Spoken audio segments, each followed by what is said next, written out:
नमस्कार, स्वागत है आपका फायदेमंद फंड्स में। और आज एक नए फंड के बारे में हम बातचीत करेंगे और उसके फंड मैनेजर से आपकी मुलाकात कराएंगे।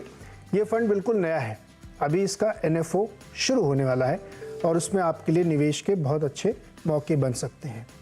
तो फंड किस तरीके का है, क्या होगा उसमें, क्या खासियत है, क्यों नया एनएफओ लेके आए हैं, इन सब पे चर्चा होगी। तो थोड़ा फंड के बारे में बेसिक जानकारी आपको दे दें। इस फंड का नाम है आईसीआईसीआई प्रूडेंशियल इनोवेशन फंड। अब जैसा कि नाम से इससे लग रहा है कि इसमें कुछ डिफरेंट थीम्स होंगी सेक्टोरली, जहाँ पे कुछ नया काम हो रहा है, कुछ नए इनोवेशंस हो रहे हैं, नई चेंजेस हो रहे हैं, उसमें डिसरप्शंस हो रहे हैं। उस तरह की थीम को इस फंड के अंदर शामिल किया जाएगा। ये फंड जो है 10 अप्रैल से 24 अप्रैल के बीच में खुला रहेगा इसका एनएफओ। आप उस समय इसके लिए अप्लाई कर सकते हैं। और इसके फंड मैनेजर हैं वैभव दुसाद। तो आज हम वैभव से बात करेंगे और ये समझने की कोशिश करेंगे कि इस फंड की खूबी क्या है, खासियत क्या है। और जैसा कि इसके नाम से लग रहा है कि कुछ इनोवेशन वाली चीज़ें इसमें होंगी, तो उसको हम लोग पकड़ने की कोशिश करेंगे। लेकिन इससे पहले कि मैं डीप डाइव करूँ इस फंड के बारे में, पहले ज़रा वैभव से समझते हैं कि इस मार्केट में जहाँ भी कुछ अता पता नहीं लग रहा, बड़ी अनसर्टेनिटी है, डायरेक्शन नहीं समझ में आ रहा है, वैसे में ये फंड लाने की योजना इन्होंने बनाई, तो मार्केट का व्यू क्या है? वो बहुत बहुत स्वागत है आपका फायदेमंद फंड्स में। इस फंड के जरिए हम फंड मैनेजर को समझने की कोशिश करते हैं फंड से ज़्यादा। तो मुझे ये बताइए कि आपके हिसाब से जब आप इस फंड को लेके आ रहे हैं इस समय, मार्केट का आपका व्यू क्या है? सर, मार्केट में आप देखें तो पीक से मार्केट करेक्ट हुआ है। एफआई की सेलिंग काफी एग्रेसिव रही है लास्ट 18 महीने में। और अभी जब मार्केट करेक्ट हो गया है, तो हम लोगों का जो इंटरनल मार्केट मॉडल है, इंटरनल वैल्यूएशन मॉडल है, वो सब इंडिकेट कर रहे हैं कि हम लोग अभी we we are in the neutral zone. Basically हम न्यूट्रल जोन में हैं। वैल्यूएशंस कुछ हद तक करेक्ट हुए हैं और ग्रेजुअली मार्केट एक अट्रैक्टिव रेंज के अंदर आना स्टार्ट हुआ है। ग्लोबल लेवल पे मैक्रो अनसर्टेनिटीज अभी भी हैं, बट उसके बावजूद ये करेक्शन एक्सपेक्टेड था। हम लोग काफी टाइम से एक्सपेक्ट कर रहे थे और इस करेक्शन के बाद हम लोग मार्केट पे न्यूट्रल हैं। हम नेगेटिव नहीं है इस लेवल पे मार्केट में। और यहाँ से मार्केट और करेक्ट होता है तो definitely from a 3 year perspective, 3 साल के पर्सपेक्टिव से तो काफी इंटरेस्टिंग लेवल्स आएंगे। एंड करेक्शन और होता है तो 1 साल के पर्सपेक्टिव से भी मार्केट एक इंटरेस्टिंग लेवल पे आ जाएगा। तो यहाँ से हम पॉजिटिव रिटर्न्स एक्सपेक्ट कर सकते हैं, बट मे बी बहुत ज्यादा पॉजिटिव रिटर्न शायद ना हो, बट एटलीस्ट कुछ पॉजिटिव रिटर्न यहाँ से एक्सपेक्ट कर सकते हैं।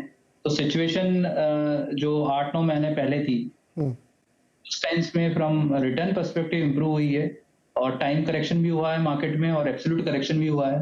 तो इसके लिए नेक्स्ट 12 महीने में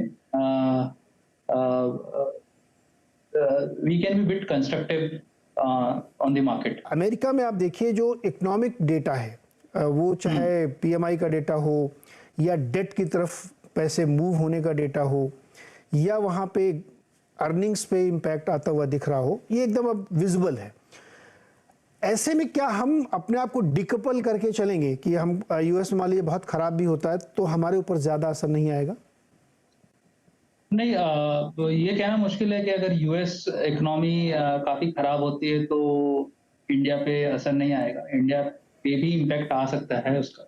सबसे ज्यादा उस केस में इम्पैक्ट जो एक्सपोर्ट ओरिएंटेड सेक्टर्स हैं, जो कि इंडिया में लार्जली टेक्नोलॉजी फ्रंट पे हैं, उसमें सबसे ज्यादा इम्पैक्ट उसका होगा, जो कि डायरेक्टली लिंक्ड है यूएस और यूरोपियन इकोनॉमी से।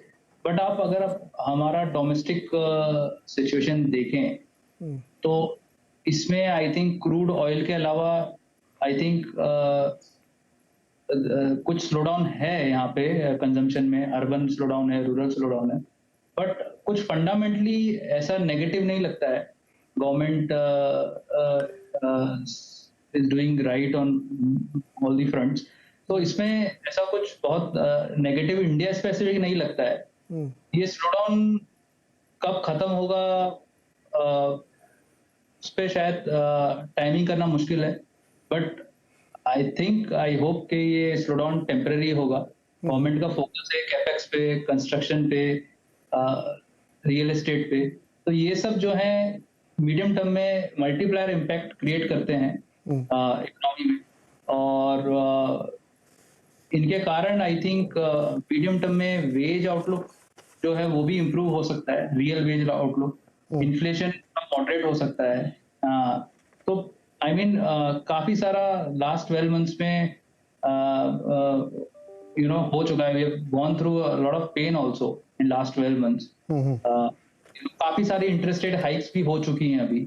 अब इंक्रीमेंटली यहाँ से और कितनी होंगी, मे बी शायद अगर इन्फ्लेशन कंट्रोल में रहता है तो पेस स्लो डाउन होगा इंटरेस्ट रेट हाइक्स का, मे बी पॉज भी हो सकता है। हम्म, सो इसमें काफी सारे मेबीज हैं, बट आई थिंक अगर जी। तो सर्टेन होते मार्केट के वैल्यूएशंस भी कुछ और होते, तो market is pricing in some of these uncertainties as well. अगर कुछ अनसर्टेनिटीज प्ले आउट नहीं होती है तो यू कैन एक्सपेक्ट एक हेल्दी रिटर्न मार्केट में। ओके, तो जो बुल केस सिनेरियो बन रहा है उसके सपोर्ट में कुछ चीज़ें हैं इस इकोनॉमी में, भारत की इकोनॉमी में खास तौर पे, जैसे कि जीएसटी कलेक्शन काफ़ी रोबस्ट है, तो उसको भी कुछ लोग ये लेके चल रहे हैं वैभव। मतलब रूरल इकोनॉमी काफी टाइम से वीक रही है in terms of at least spending. तो वो एक लो बेस पे रिकवर हो सकती है। फिर फेस्टिव सीजन्स हैं इंडिया में, फिर उसके बाद जनरल इलेक्शंस हैं। तो आई थिंक कहीं ना कहीं कुछ पॉजिटिव स्टोरी बन सकती है इन सब के अराउंड अगले 9 से 12 महीने में। रूरल इकोनॉमी या छोटे शहरों में अभी रिकवरी थोड़ी सी स्लो पेस है, लेकिन अब वापस लौटते हैं अपने फंड की तरफ, जिसकी आज हम चर्चा करने वाले हैं। जैसा कि फंड के नाम से ही है कि एक इनोवेशन फंड आप लाने की कोशिश कर रहे हैं।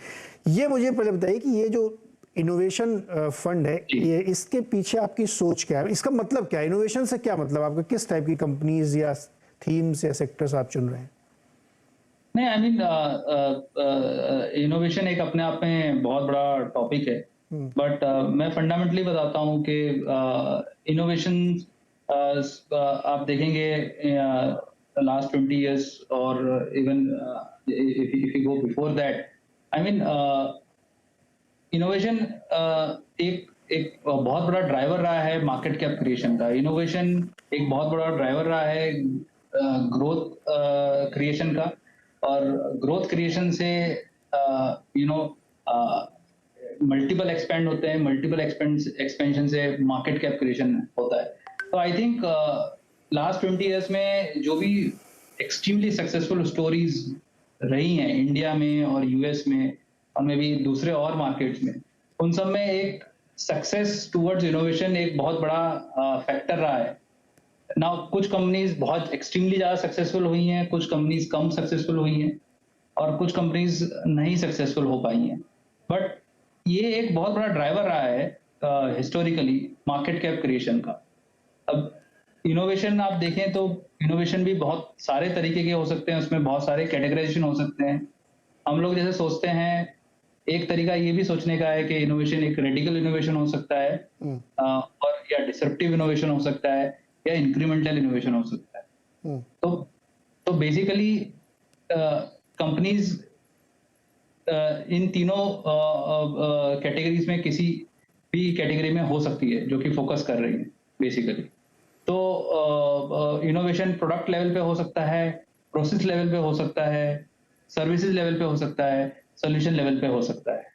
तो एक बहुत वाइड कैटेगरी है, बट काफी इंटरेस्टिंग कैटेगरी है। इसमें फोकस इस पे एक्सक्लूसिवली उन सब ट्रेंड्स पे है जिसमें कि एज यू आपने जैसे स्टार्टिंग में बताया कि इसमें ग्रोथ रेट्स आर काफी डिफरेंट है वर्सेस ट्रेडिशनल बिजनेस। बेसिकली उन ट्रेंड्स में। अच्छा वैभव, मुझे ये बताइए, क्योंकि मुझे थोड़ा एग्जांपल समझिए, क्योंकि वैसे तो इनोवेशन हर फील्ड में हो रहा है, फार्मा में भी हो रहा है, बैंकिंग में भी हो रहा है, एयर ट्रेवल में हो रहा है, होटल में हो रहा है, ट्रैफिक में, इवन माइनिंग में भी हो रहा है। मैं चूंकि फिर तो ये एक बहुत बड़ी अम्ब्रेला थीम होगी, हर जगह हो रहा है इनोवेशन। आप जब इस थीम को पकड़ रहे हैं तो आप कहीं पे फोकस करेंगे, कहीं पे अलाइन करें अपने आप को, वो क्या इनोवेशन आप देख रहे हैं? तो बेसिकली आई थिंक हम लोग जो फोकस कर रहे हैं, जैसे कि आप ऑटोमोबाइल इंडस्ट्री लीजिए, उसमें एक माइग्रेशन जो एसयूवी में हुआ, तो मार्केट शेयर गेन एसयूवी में हुआ। फिर उसके बाद अभी ईवी है, ईवी 4 व्हीलर में है, 2 व्हीलर में है, हाइब्रिड टेक्नोलॉजी है बेसिकली। तो there are multiple things basically जो कि एक ऑटो इंडस्ट्री में हो रही है।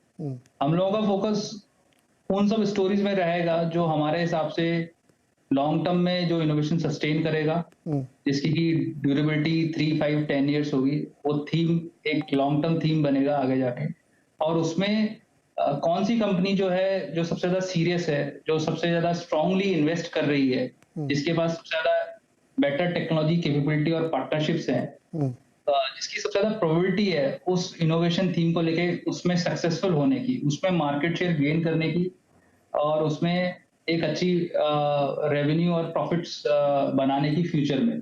तो हम लोगों का फोकस वो रहेगा कि हम हर एक पीस में से कुछ कंपनीज, कुछ उस तरह की कंपनी शॉर्टलिस्ट करें हर एक थीम, हर एक सेक्टर में से, जो कि इसमें लीडर होंगी, जो कि आज परहैप्स लीडर नहीं है, जो कि फ्यूचर में लीडर्स हो सकती हैं, जिनकी प्रोबेबिलिटी सबसे ज्यादा है। तो हम लोगों का कोशिश वो रहेगी कि हम उस तरह से इसके पोर्टफोलियो को डेवलप करें। ओके तो इसमें अपने जो आप पोर्टफोलियो बनाएंगे, इसमें मार्केट कैप का कोई रिस्ट्रिक्शन होगा क्या? सेक्टोरल कोई रिस्ट्रिक्शन होगा क्या? कितनी कंपनियां रखेंगे आप, ये सब बताइए जरा। फंड काफी सेक्टर्स को इनकम्पास कर सकता है। जैसे आपने बताया, इनोवेशन काफी सारे ट्रेडिशनल सेक्टर्स में भी हो रहा है और न्यू एज सेक्टर्स में तो ऑफ कोर्स हो ही रहा है। तो इसमें काफी डाइवर्स सेट ऑफ कंपनीज आ सकती हैं। इसमें मार्केट कैप कोई रिस्ट्रिक्शन नहीं है। इसमें small cap, mid cap, large cap सभी कंपनीज पार्टिसिपेट कर सकती हैं। और सेक्टर वाइज आई थिंक इसमें काफी सारे सेक्टर्स आप देखेंगे तो उसमें कुछ एक सेक्टर्स हैं जिसमें कि the pace of innovation is bit higher. जैसे कि आपको मैंने बताया, capital goods and industrial automation एक सेक्टर है, डिफेंस एक सेक्टर है, रेलवे सेक्टर है, ऑटो सेक्टर है, फार्मा, टेक्नोलॉजी, टेलीकॉम। तो काफी सारे ये सेक्टर्स हैं जिसमें कि काफी सारे इंटरेस्टिंग स्टोरीज हैं। रिटेल एक सेक्टर है जो कि काफी अहेड है इन टर्म्स ऑफ इनोवेशन। और कुछ एक ट्रेडिशनल सेक्टर्स हैं जहाँ पे कि pace of innovation might be smaller. वहाँ पे शायद उन सेक्टर्स का अंडर रिप्रेजेंटेशन रह सकता है उन सब सेक्टर्स में। लाइक आप बैंकिंग सेक्टर देखेंगे तो उस सेक्टर में सारी कंपनीज इनोवेटिव नहीं है।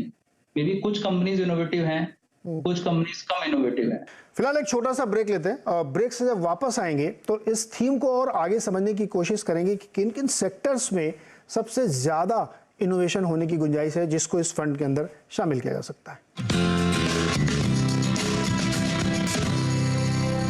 एक बार फिर से स्वागत है आपका फायदेमंद फंड्स में, और आज हम बातचीत करें आईसीआईसीआई प्रूडेंशियल इनोवेशन फंड की। इसके नाम से इसके पता चलता है कि ये ऐसी थीम्स में पैसे लगाएंगे जहां पे डिसरप्शंस हैं, इनोवेशंस हैं, और वो सेक्टर एग्नोस्टिक है, किसी भी सेक्टर में हो सकता है। उसके जो बड़े ड्राइवर्स होंगे उस पर पैसा लगाया जाएगा। इसी को आज हम समझने की कोशिश कर रहे हैं। अब वैभव, आपके प्रेजेंटेशन में लिखा गया है कि innovation does not really mean technology, यानी सॉफ्टवेयर कंपनी ही का मतलब नहीं होगा कि डिसरप्शन है। ये एक बड़ी थीम है कि अलग अलग सेक्टर्स में एनेबलर के तौर पे आईटी को यूज करके एक डिसरप्शन को किया जा रहा है, एक इनोवेशन को किया जा रहा है, उसको हम कैप्चर करेंगे। ये थोड़ा मुझे इसलिए समझाइए क्योंकि बहुत बड़ा हिस्सा टेक्नोलॉजी का ही इसमें रोल प्ले हो जाता है। तो ये कैसे आप लोग प्ले करेंगे? बेसिकली हम क्या बोल रहे हैं कि टेक्नोलॉजी और टेलीकॉम जो है वो इनेबलर्स हैं innovation. And as you rightly pointed out, without technology and telecom, I think uh, technology आप अगर इवन बैंकिंग सेक्टर देखें तो टेक्नोलॉजी जो है अ, वो कंप्लीटली डिसरप्ट कर दिया है। तो there are certain set of banks, उनका market share if you see last 15 years, the kind of market share gain उन सब बैंक्स ने देखा, प्राइवेट बैंक्स ने versus the rest of the market. The pace of market share gain which they saw in deposit, loan book and many other aspects, उसमें काफी सारा technology का role रहा है। टेक्नोलॉजी वाइज उन customer onboarding, customer servicing, so minimum requirement of presence of branch or you need to visit the branch। तो इस industry में भी काफी डिसरप्शन रहा है, बैंकिंग इंडस्ट्री में टेक्नोलॉजी का। रिटेल इंडस्ट्री में काफी बड़ा रोल रहा है टेक्नोलॉजी का, जो सप्लाई चेन ऑटोमेशन है, entire integration of supply chain to replenishment, automatic tagging inventory and all of those things, उसमें भी काफी बड़ा एक रोल रहा है, क्योंकि रिटेल इंडस्ट्री में जनरली थिन मार्जिन इंडस्ट्री है रिटेल। तो because of that technology has helped a lot in creating the efficiency in the retail industry, basically। So हर एक इंडस्ट्री में ऐसे एग्जांपल्स हैं। तो ये वाला आपने बहुत अच्छे से एक्सप्लेन किया कि टेक्नोलॉजी पर से का मतलब एनेबलर से आगे बढ़ के जो उनको प्रोवाइड करें। तो इसमें फिर कुछ सेक्टर मुझे लगता है छूट जाएंगे, जैसे एफएमसीजी को अगर मैं लूँ तो वहाँ पे उसके जो प्रोवाइडर्स हो सकते हैं उनमें तो बहुत टेक्नोलॉजिकल चेंज हो रहा है, लेकिन जो प्योर एफएमसीजी कंपनीज हैं वो छूट जाएंगी क्या इसमें से? सर एफएमसीजी में एक डिस्ट्रीब्यूशन साइड में आप बोल सकते हैं कि एक नया ट्रेंड इमर्ज हो रहा है, डायरेक्ट टू कंज्यूमर D2C। तो कुछ कंपनीज जो हैं वो डायरेक्ट टू कंज्यूमर फोकस कर रही हैं, वो direct to customer kind of brands बना रही हैं। सो वहाँ पे एक्चुअली एक डिस्ट्रीब्यूशन साइड में there is a parallel network which they are trying to create. तो एक वो हो सकता है, और दूसरा अ, अ, कुछ एफएमसीजी कंपनीज हैं जो कि काफी सारा R&D में भी इन्वेस्टमेंट करती हैं। पर्सनल केयर प्रोडक्ट हो गए या फूड फूड प्रोडक्ट्स हो गए। सो इसमें भी काफी सारे सालों से रिसर्च करने के बाद they try to bring one differentiated product in the market. So सारी एफएमसीजी कंपनीज एक लेवल पे सिमिलर लेवल पे इनोवेटिव नहीं हो सकती हैं, बट ये बोलना आई थिंक सही नहीं होगा कि एफएमसीजी कंपनी में कोई इनोवेशन हो ही नहीं रहा है। सो मे बी एक और इंटरेस्टिंग चीज़ है, ये तो ठीक है आपने इसको जस्टिफाई किया, कुछ थोड़ा बहुत हो रहा होगा। एक बड़ा इस वक्त पूरी दुनिया में डिसरप्शन की बात चल रही, वो आपने ज़रूर सुना होगा, पढ़ा भी होगा, आई एम 100% श्योर, क्योंकि आप लोग रिसर्च करते रहते हैं। अब वो AI का इस्तेमाल हो रहा है, वो फिनेंशियल सेक्टर में भी हो रहा है, वो टेक्नोलॉजी में भी हो रहा है, वो लाइफ के हर फील्ड में हो रहा है, और वो इतनी बड़ी स्टोरी डेवलप हो रही है कि उसका अभी क्वांटम भी समझ पाना बड़ा मुश्किल है कि वो कहाँ कहाँ डिसरप्शन करेगा। उसको कैप्चर करने के लिए आप क्या करेंगे? क्या कोई सीधे एनेबलर को पकड़ेंगे कि चलो साहब एनेबलर जो उसको प्रोवाइडर है उसी को पकड़ लेते हैं, रादर कि उसके इम्पैक्ट को पकड़े? कैसे उसको कैप्चर करेंगे? सर उसके मल्टीपल वेज हैं कैप्चर करने के। तो इंडिया में कुछ एक कंपनीज हैं जो कि डिजिटल फर्स्ट कंपनीज हैं, उनका बिजनेस मॉडल इज 100% डिजिटल।